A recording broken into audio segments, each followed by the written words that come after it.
Session revise कर रहे थे force and laws of motion के। हमने क्या क्या चीज़ें रिवाइज कर ली हैं? एक तो फोर्स की डेफिनेशन रिवाइज कर ली है, उसकी इफेक्ट्स रिवाइज कर लिए हैं। बातें मत करना, सिर्फ सुनते आना, समझते आना। फिर हमने बैलेंस्ड और अनबैलेंस्ड फोर्स को रिवाइज कर लिया है, कब फोर्स बैलेंस कहलाती है और कब फोर्स अनबैलेंस कहलाती है। फिर हमने पढ़ा था इनर्शिया और उसके टाइप्स, वो भी हमने डिस्कस कर लिया था। इसके ऊपर न्यूटन का फर्स्ट लॉ ऑफ मोशन था, जिसको आप लॉ ऑफ इनर्शिया भी बोलते हो। फिर न्यूटन का फर्स्ट लॉ ऑफ मोशन के ऊपर हमने काफ़ी सारे क्वेश्चंस भी डिस्कस कर लिए थे। और देन हमने न्यूटन का second law of motion start किया था, लेकिन उससे पहले क्या पढ़ा था? मोमेंटम। तो मोमेंटम वाला टॉपिक हमने डिस्कस कर लिया था। इसके अलावा फिर हमने न्यूटन का second law of motion discuss किया था, जिसमें हमने प्रूव भी किया था। क्या प्रूव था? F equals to m into a। कई बार पेपर में क्वेश्चन ऐसे भी आ जाता है, लिखना अपनी नोटबुक में भी पीछे की तरफ। Prove Newton's first law of motion by using Newton's second law of motion।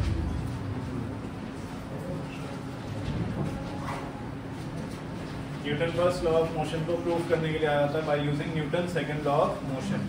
ये भी हमने करा था, ये भी हमने सीखा था। हमें पता है फोर्स का फॉर्मूला क्या है? Mass into acceleration. ये किसके थ्रू आया है? By Newton second law of motion. Newton के सेकंड लॉ ऑफ मोशन की हेल्प से हम फोर्स का फॉर्मूला क्या लिख सकते हैं? Mass into acceleration. न्यूटन के सेकंड लॉ ऑफ मोशन की हेल्प से हम फोर्स का फॉर्मूला क्या लिख सकते हैं? Mass into acceleration. फोर्स के लिए सिंबल F, मास के लिए m, एक्सेलरेशन के लिए a। फोर्स के लिए F, मास के लिए m, एक्सेलरेशन का फॉर्मूला ये मिलता है v माइनस u अपॉन, क्योंकि एक्सेलरेशन क्या होता है? v minus u upon. अब न्यूटन जी का कहना था फर्स्ट लॉ में कि अगर कोई एक्सटर्नल फोर्स नहीं लग रही है, एक्सटर्नल अनबैलेंस फोर्स नहीं लग रही है किसी ऑब्जेक्ट के ऊपर, तो अगर वो मोशन में है तो वो मोशन में ही रहेगा, और अगर रुका हुआ है रेस्ट में है तो रेस्ट में ही रहेगा। ये न्यूटन ने फर्स्ट लॉ में बोला था। तो हम देखते हैं कि अगर एक्सटर्नल फोर्स जीरो हो जाए, अगर एक्सटर्नल फोर्स कितनी हो जाए? जीरो, कि किसी ऑब्जेक्ट के ऊपर एक्सटर्नल फोर्स नहीं लग रही है, जीरो लग रही है, ठीक है। तो इसका मतलब F की जगह हम क्या रखेंगे? Zero. m as it is mass था, v minus u upon t L, जिसको आगे सॉल्व करने की कोशिश करते हैं।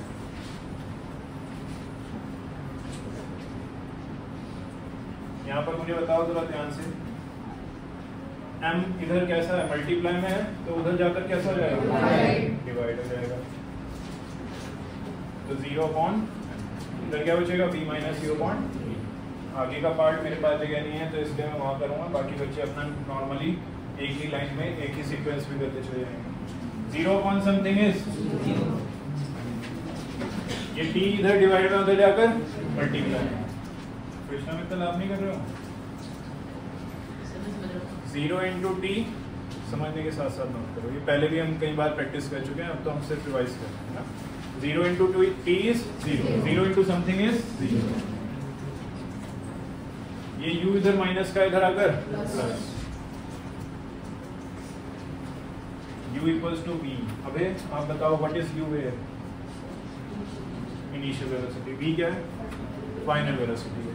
तो अगर ऑब्जेक्ट के ऊपर कोई फोर्स नहीं लग रही है, एक्सटर्नल फोर्स अगर जीरो है, तो हम बोल सकते हैं कि ऑब्जेक्ट की इनिशियल वेलोसिटी और फाइनल वेलोसिटी क्या होगी? सेम। इसका मतलब ऑब्जेक्ट जिस वेलोसिटी से मूव कर रहा है वो उसी से चलता रहेगा, ना तो उसकी वेलोसिटी कम होगी और ना ही उसकी वेलोसिटी बढ़ेगी। न्यूटन ने यही तो कहा था अपने फर्स्ट लॉ ऑफ मोशन में कि अगर कोई ऑब्जेक्ट रेस्ट में है तो रेस्ट में ही रहेगा, और मोशन में तो मोशन में ही चलता रहेगा, जब तक उसके ऊपर क्या ना लग रही हो? External unbalance force. अब यहाँ पर एक्सटर्नल अनबैलेंस फोर्स को हमने क्या कर दिया था? जीरो कर दिया था। जब हमने जीरो किया और सॉल्व किया, तो सॉल्व करके u किसके इक्वल आया? v के इक्वल। u होता है ऑब्जेक्ट की इनिशियल वेलोसिटी, v होता है ऑब्जेक्ट की फाइनल वेलोसिटी। अब क्योंकि इनिशियल वेलोसिटी और फाइनल वेलोसिटी सेम है, इसका मतलब अगर ऑब्जेक्ट 5 मीटर पर सेकंड से चल रहा है, तो वो आगे भी 5 मीटर पर सेकंड से ही चलता रहेगा, जब तक उसके ऊपर कोई क्या ना लगे? क्या लगे उसके ऊपर? तो इस वजह से न्यूटन का फर्स्ट लॉ बिल्कुल ठीक है कि अगर ऑब्जेक्ट चल रहा है तो वो चलता ही रहेगा, और रेस्ट में है तो रेस्ट में ही रहेगा जब तक उसके ऊपर क्या ना लगे? External unbalance force. ठीक है, तो यहाँ तक लिखने के बाद लिखो स्टार डालकर, this shows that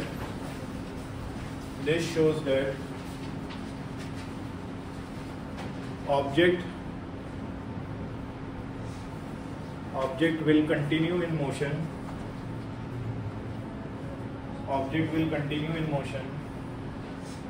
with same velocity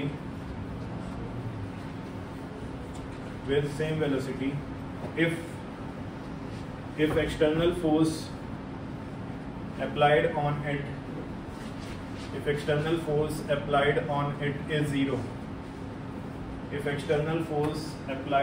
it is zero. अगर उस पर लगने वाली एक्सटर्नल फोर्स जीरो है तो वो जिस वेलोसिटी से मूव कर रहा है उसी वेलोसिटी से वो मूव करता रहेगा। There will be no change in its velocity, उसके मोशन में कोई भी चेंज नहीं आएगा। ये किसी को समझ आ रही बात? क्लियर है यहाँ तक? तो इसमें एक तो डेरिवेशन वो था जो हमने कल किया था F equals to m into a वाला, और एक डेरिवेशन ये भी है न्यूटन के फर्स्ट लॉ ऑफ मोशन को प्रूव करना है with by using Newton second law of motion. अब लास्ट में हमारे पास क्या आता है? Newton's third law of motion.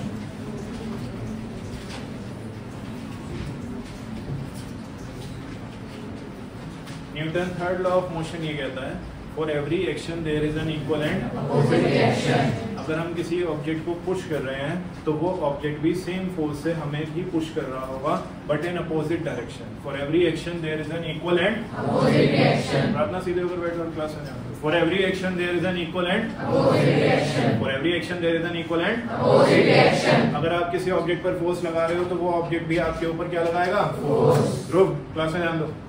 अगर आप किसी ऑब्जेक्ट के ऊपर फोर्स लगा रहे हो तो वो ऑब्जेक्ट भी आपके ऊपर क्या लगाएगा? फोर्स लगाएगा। उतना ही लगाएगा, कम लगाएगा या ज्यादा?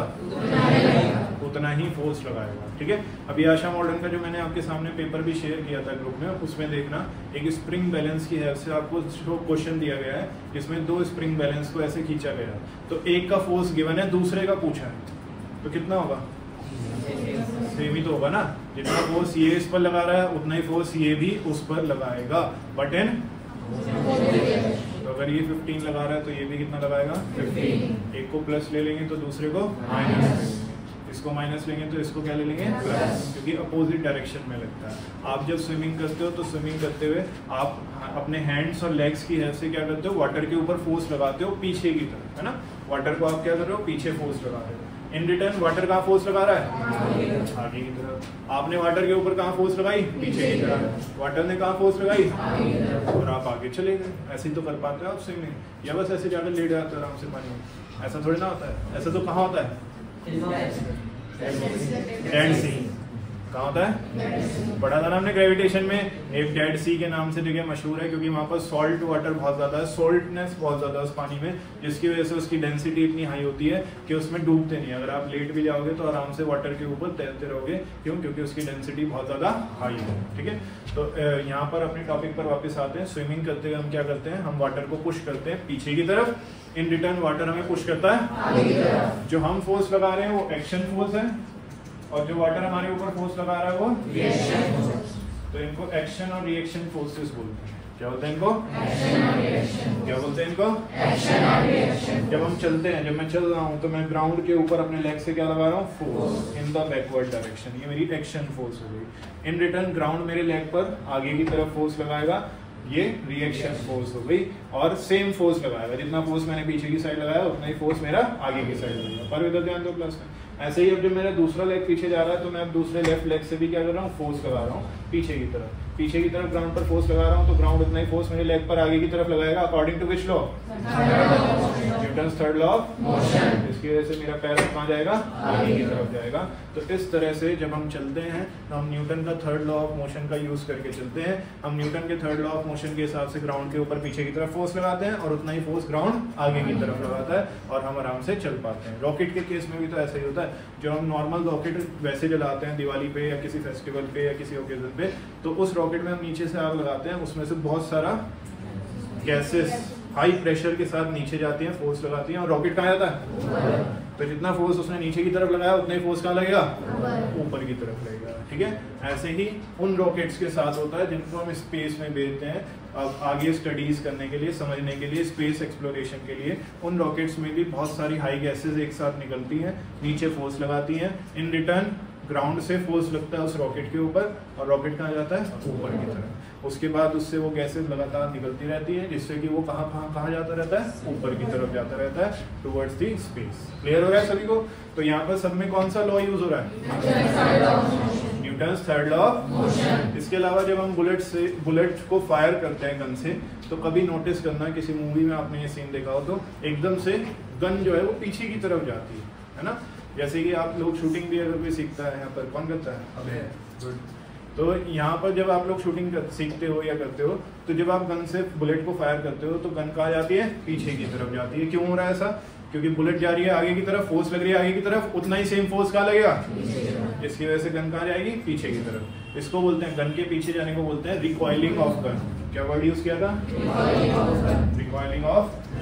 क्या वर्ड यूज करते हैं इसके लिए, रिकॉइलिंग ऑफ गन का पीछे जाना while firing a bullet is known as recoiling of gun. और जिस वेलोसिटी से वो पीछे जाती है उसको बोलते हैं रिकॉइल वेलोसिटी। नहीं देखो सब लोग ध्यान दो, उस वेलोसिटी को क्या बोलते हैं, रिकॉइल वेलोसिटी। जब भी आप गन से बुलेट को फायर करोगे तो गन कहाँ जाएगी, पीछे की तरफ, और जिस वेलोसिटी से वो रिकॉइल करेगी उसी वेलोसिटी को क्या बोलते हैं, रिकॉइल वेलोसिटी। क्या बोलते हैं इसको, सबसे ज्यादा इंपॉर्टेंट है, पेपर में पूछा जाता है ना। जब हम बोट चलाते हैं, बोट को रो करते हैं, बोट को चलाते हैं, तो हम क्या करते हैं, पैडल की हेल्प से पानी के ऊपर क्या लगाते हैं, पीछे की तरफ फोर्स, और पीछे की तरफ फोर्स लगाते हैं तो उतना ही फोर्स पानी लगाता है आगे की तरफ। होता है या नहीं होता ऐसा एक बहुत बढ़िया एग्जांपल ग्रेविटी मूवी में भी दिया गया है, कभी टाइम मिलेगा तो देखना, बहुत बढ़िया मूवी है। ग्रेविटी मूवी में वो चांस की बात है, कोई एक एस्ट्रोनॉट अपने स्पेसशिप से बाहर आ जाता है और जिस रस्सी को रोड को उसने पकड़ रखा था वो उससे छूट जाती है।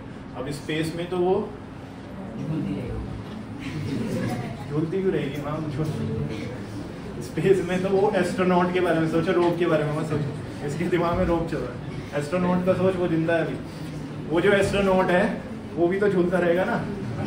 तो वो स्पेस में जहां जा रहा है अब वो उसी वेलोसिटी से चलता रहेगा, कब तक, जब तक उसके ऊपर एक्सटर्नल फोर्स ना लगे। अब स्पेस में तो कोई एक्सटर्नल फोर्स लगेगी नहीं, तो वो जिस डायरेक्शन में जा रहा है, जिस वेलोसिटी से जा रहा है, उसी डायरेक्शन में उसी वेलोसिटी से चलता रहेगा, न्यूटन के फर्स्ट लॉ ऑफ मोशन के अकॉर्डिंग। ठीक है, तो अब न्यूटन के फर्स्ट लॉ ऑफ मोशन के अकॉर्डिंग वो अपने स्पेसशिप से दूर जाता जा रहा है। ये उसका स्पेसशिप गलती से वो बाहर आ गया, इस डायरेक्शन में वो बाहर आया तो वो इसी डायरेक्शन में स्पेसशिप से दूर जा रहा है। कौन से लॉ की है इससे? तो अभी उसको याद आ रहा है Newton first law of motion कि मैं इस डायरेक्शन में जा रहा हूँ तो इसी डायरेक्शन में चलता रहूंगा स्पेस में जब तक मेरे ऊपर क्या ना लगे कोई। क्या वो ज्यादा टाइम तक सर्वाइव कर पाएगा स्पेस में? तभी उसको याद आया कि मैंने तो न्यूटन का थर्ड लॉ ऑफ मोशन भी पढ़ा है। न्यूटन के थर्ड लॉ ऑफ मोशन के हिसाब से अगर मैं कहीं पर फोर्स लगाऊंगा तो उतना ही फोर्स आगे की तरफ भी लगेगा, है ना। तो जो उसका ऑक्सीजन वाला सिलेंडर होता है वो उसको एकदम से पाइप कट कर देता है, उसमें से बहुत सारा ऑक्सीजन एकदम से पीछे की तरफ जाता है। ऑक्सीजन पीछे की तरफ जाएगा तो फोर्स कहाँ लगेगा? आगे की तरफ। वो सीधा किसको कैच कर लेगा? स्पेसशिप। लेकिन उसके पास एक ही मौका होगा ऐसा करने का, है ना। और ये कौन सा लॉ है?